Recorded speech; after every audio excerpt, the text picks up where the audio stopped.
অন্তর্বর্তীকালীন সরকারকে বলবো, আন্দোলন করেছি আমরা, জীবন দিয়েছি আমরা, রক্ত দিয়েছি আমরা, জীবনের মায়া ত্যাগ করে রাস্তায় নেমেছিলাম আমরা। আর উপদেষ্টা বানাবেন ওই সমস্ত বিদেশি চাটুকারদেরকে, যারা ইসলামের দুশমন, দেশের দুশমন, যারা ফ্যাসিস্টের দুশমন ছিল, তাদেরকে উপদেষ্টা বানাবেন। এই ক্ষমতা আপনাদের দেওয়া হয় নাই।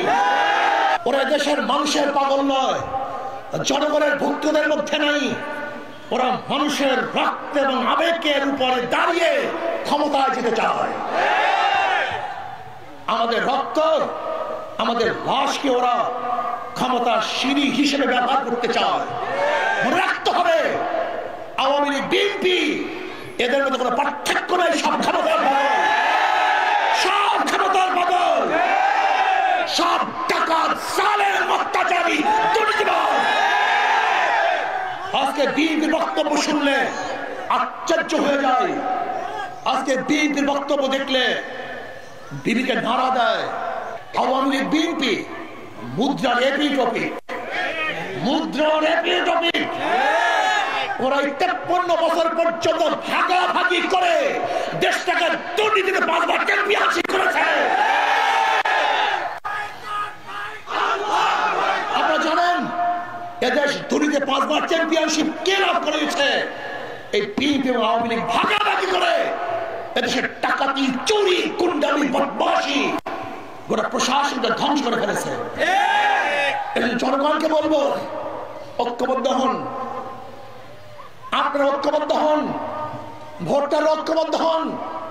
যে দলের মধ্যে, যে নেতার মধ্যে দুর্নীতিবাজ থাকবে, গুন্ডা থাকবে, বদমাশ থাকবে, চোর থাকবে, ডাকাত থাকবে, ধর্ষক থাকবে, জালেম থাকবে, ওদেরকে ভোট দেবেন, ওদের দল করবো না। জনগণ ঐক্যবদ্ধ হন, ওদেরকে বয়কট করুন। যদি জনগণ ঐক্যবদ্ধ না হন, তাহলে আপনার আমার রক্ত, আপনার আমার রক্ত বৃথা যাবে। ওরা আপনার আমার রক্ত এবং লাশের উপরে ক্ষমতা যাওয়ার সিঁড়ি করবে। ওই জালেম দুর্নীতিবাজদেরকে বাংলাদেশের জনগণ ক্ষমতা যাবে ইনশাআল্লাহ। ইয়ার কি পেয়েছ? মনে যা চাই তাই করবা।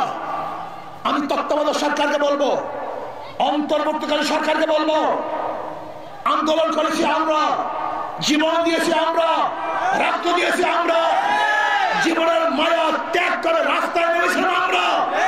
আর উপদেষ্টা বানাবেন ওই সমস্ত বিদেশি চাটুকারদেরকে, যারা ইসলামের দুশমন, দেশের দুশমন, যারা ফ্যাসিস্টের দুশমন ছিল, তাদেরকে উপদেষ্টা বানাবেন।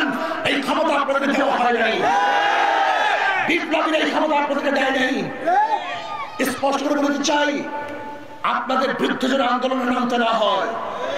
যদি দেশের জনগণ, এর জাতি এবং জনগণের আশা এবং আকাঙ্ক্ষার প্রতিফলন ঘটাতে না পারেন, ইসলামের দুশমনদেরকে উপদেষ্টা বানান, এদের স্বার্থের বাইরে কাজ করেন।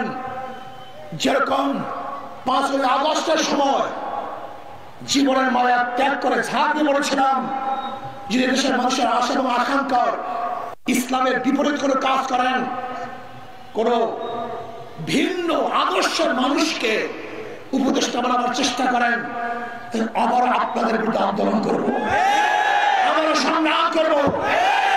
এদেশে বিপ্লব ঘটাবো ইনশাআল্লাহ, ইসলাম হুকুমত কায়েম করবোই করবো ইনশাআল্লাহ।